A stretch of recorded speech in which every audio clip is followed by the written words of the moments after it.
ETF index mutual funds నేర్చుకుని stock మార్కెట్లో రాణించాలనుకుంటున్నారా? వెంటనే ఈ నెంబర్కి కాల్ చేయండి. నమస్తే, welcome back to Suman TV. Present మనతో పాటు ఉన్నారు TEDx speaker, legendary award winner in real estate, realtor oxygen founder and CEO doctor Nandi Rameshwar Rao గారు. నమస్తే సార్. సార్, రియల్ ఎస్టేట్ గురించి మాట్లాడుకుంటే అమెరికాలో కొలాప్స్ అయిందని చెప్పేసి అంటున్నారు. అసలు అమెరికాలో హౌసింగ్ మార్కెట్ ఏం చెప్తుంది? ఎందుకు రియల్ ఎస్టేట్ అక్కడ కొలాప్స్ అవుతుంది అంటే రీజన్స్ ఏంటంటారు? రియల్ ఎస్టేట్ అనేది మనకి ఇండియాలో 2008లో బబుల్ బర్స్ట్ అంటాం.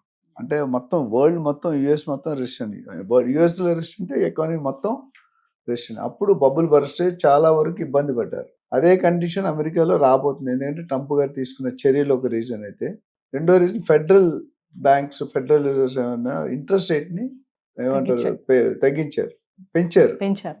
ఇంట్రెస్ట్ రేట్ పెంచితే లోన్లు కాస్ట్లీ అయిపోతాయి. హౌసింగ్ లోన్ కాస్ట్లీ అవుతుంది. కాస్ట్లీ అయితే కొనే వాళ్ళు తగ్గిపోతారు.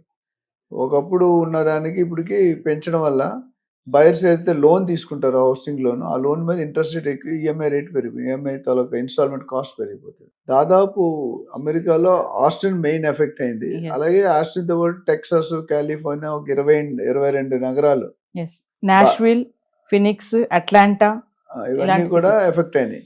సో దీంట్లో ఏంటంటే 22 రాష్ట్రాల్లో 27% దాకా రేట్లు తగ్గాయి అనేది ఒక ఇన్ఫర్మేషన్. అయితే ఎందుకు తగ్గాయి అనేది, ఒకటి ఇంట్రెస్ట్ రేట్స్, ట్రంప్ తాలూకా నిర్ణయాలు, టాక్సేషన్, తారీఫు, యుద్ధాలు, ఇవన్నీ కూడా part of the show. So ఇప్పుడు ఏమైంది, ప్రొడక్షన్ వైజ్ చూసుకుంటే లాస్ట్ 1 yearలో 20% ప్రొడక్షన్ పెంచారు. అంటే కెపాసిటీ, ఇల్లులు కట్టడం కానీ ఇవన్నీ కట్టడం కూడా పెరిగినాయి. అండ్ ఆక్యుపెన్సీ తగ్గింది. ఆక్యుపెంట్ కొనుగోలుదారులు ఎక్కువ. ఇప్పుడు రెంటల్ అంటే టెనెంట్స్ తగ్గారు, ఇట్లా కొనేవాళ్ళు తగ్గారు. అప్పుడు ఏమవుతుంది, మనం గోల్డ్లో మాట్లాడుకుంటూ చెప్పాం, when there is high demand and supply is low, rate పెరుగుతుంది. When supply is more, demand is less, rate తగ్గుతుంది. ఇక్కడ కూడా అదే పరిణామం. సో మీరు ఏమైందంటే ఈ ప్రొడక్షన్ కెపాసిటీ ఆపుకుంటా ప్రొడక్షన్ చేస్తున్నారు. కొన్ని వేల లక్షల యూనిట్లు పెరుగున్నాయి. కొనేవాడు ఆక్యుపై చేసేవాడు లేడు, టెనెంట్. ఇప్పుడు అందుకని ఇప్పుడు ఆ రెంట్ కూడా ఏం చేశారంటే అమెరికాలో ఒక 10 వారాలు ఫ్రీగా ఉండమంటున్నారు. ఫ్రీగా ఇచ్చేస్తారు. అంటే ఇది ఎక్కడ కూడా మనకి ఇండియాలో ఇప్పుడు జరిగిన దాఖలాలు లేవు, జరగవు. కానీ అక్కడ అంటే ఇప్పుడు ఎట్లా అంటే మధ్యలో కో లివింగ్ లేదా డేటింగ్ లేదా అండర్స్టాండింగ్ అని ఒక పీరియడ్ పెట్టుకున్నారు. వెంకటేష్ గారి సినిమాలో 1 year నాతో ట్రావెల్ చేయడం మంచి, అట్లా 10 వారాలు మా ఇంట్లో ఉండి మీరు చూడండి, బాగుంటే ఉండండి లేదా లేదా, ఫ్రీగా 10 వారాలు అంటే ఆల్మోస్ట్ 2.5 months. ఇది పరిణామం. సో ఇదేమవుతుందంటే స్కేర్సిటీ తగ్గిపోయి, డిమాండ్ తగ్గిపోయి, అవైలబిలిటీ ఎక్కువైపోయి. సో దీని వైఖరి ఇప్పుడు ఎలా మాట్లాడితే ఇంట్రెస్ట్ రేట్లు మళ్ళీ తగ్గిస్తే పెరిగే సూచనలు ఉన్నాయి.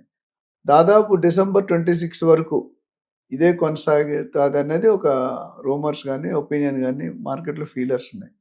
సో దీన్ని కంట్రోల్ చేయాలంటే president of America, main leaders, political system కానీ ఇవన్నీ కూడా మారాల్సిన అవసరం ఉంది. కంట్రోల్, బిల్డర్స్ కూడా పర్మిషన్ ఇచ్చేటప్పుడు ఆలోచించారు.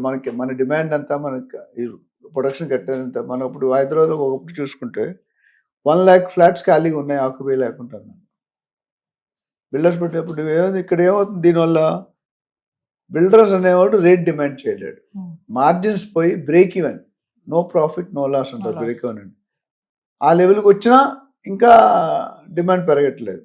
ఇప్పుడు ఏమంటే కాంప్రమైజ్ అవుతున్నారు. బిల్డర్కి కావాల్సినంత లాభాలు లేకుండా తక్కువకి కాంప్రమైజ్ అయ్యి అమ్ముతాం. మన హైదరాబాద్లో కూడా ఎక్కడో చూశాను, మనం ఒక 1 year బ్యాక్ కొంతమంది బిల్డర్స్ ఆత్మహత్యలు చేసుకున్నారు. ఎందుకంటే కొనేవాళ్ళు లేక, ఓవర్ హెడ్స్ పెరిగిపోయి, ఖర్చులు పెరిగిపోయి, ఇబ్బంది పడి, అంటే ఆఫీస్ మెయింటైన్ చేయలేక, అప్పులు తీర్చలేక, వడ్డీ కట్టలేక, అటు ప్రొడక్షన్ చేయలేక, వెండర్స్ని కంట్రోల్ చేయలేక, అన్నిటికీ వన్ స్టాప్ సొల్యూషన్ సూసైడ్.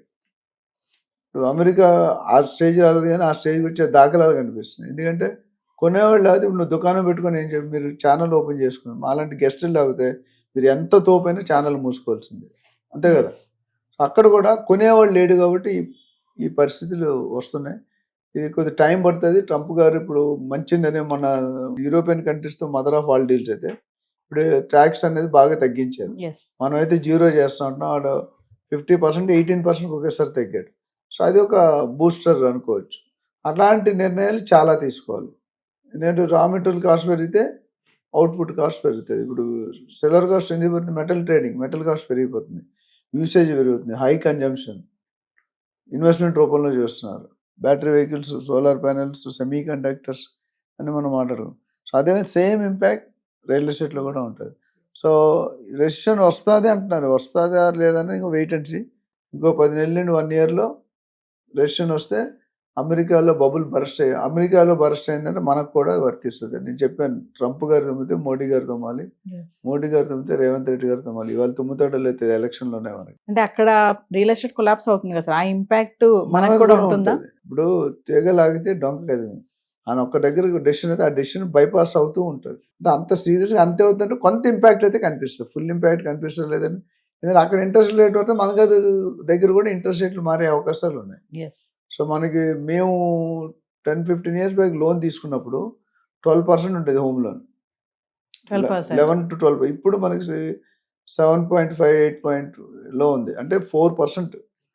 అప్పుడు చాలా మంది ఎప్పుడైతే ఇంట్రెస్ట్ రేట్ తగ్గిందో కొనుగోలుదారులు ఎక్కువయ్యారు. సో ఓవరాల్గా చూస్తే హౌసింగ్ పడిపోవడం అంటే దాని ఇంపాక్ట్ మిగతా ఇప్పుడు పెట్రోల్ రేట్ పెరిగింది అనుకో ఇండియాలో, కూరగాయల రేట్లు పెరుగుతాయి తెలుసా? ఎందుకు? ట్రావెల్ చేయాలి, ఎక్కడో ఇంపోర్ట్ చేస్తారు, ఏదో రాష్ట్రం నుండి తెస్తారు. బట్ లారీ ఛార్జీలు పెడితే ఆ కాస్ట్ ఎవరు భరిస్తారు?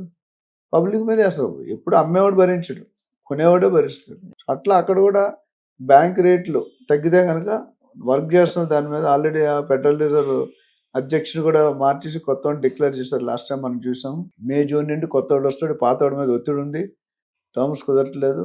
ఆయన నుంచి ఇంట్రెస్ట్ రేట్లు తగ్గిమంటాడు, వీళ్ళ నుంచి మార్కెట్కి అనుకూలంగా ఉండాలంటారు. సో ఈ లొల్లిలో డిస్కషన్ అనేది కొద్దిగా డిస్టర్బ్ అయింది. సో ఓవరాల్గా మనం we have to wait and see. Trump తీసుకునే నిర్ణయాలే ఇదంతా ప్రభావం అనుకోవచ్చు అంటారు. One of the major impact, ఎందుకంటే కంట్రీని నడిపేవాడు ఆయన. అమెరికా బిగ్ ఎకానమిక్ కండిషన్, అమెరికాకు ఉన్న ఎకానమీకి ఎవరికి లేదు. కాకపోతే ఈ ట్యాక్స్లు, తారీఫ్లు, bilateral relations, country to country relations కొద్దిగా మారితే కొద్దిగా ఇప్పుడు మనం అంటున్నాం కార్లు తగ్గుతాయి, బ్యాటరీలు తగ్గుతాయి, ల్యాప్టాప్లు తగ్గుతాయి, మొబైల్ తగ్గుతాయి అంటున్నాను. అంటే 50% బదులు 18 అంటే 32% అది పాస్ ఆన్ అవుతుందని అర్థం. సో అది పాస్ ఆన్ చేస్తారా లేదా different question. Thank you. Thank you.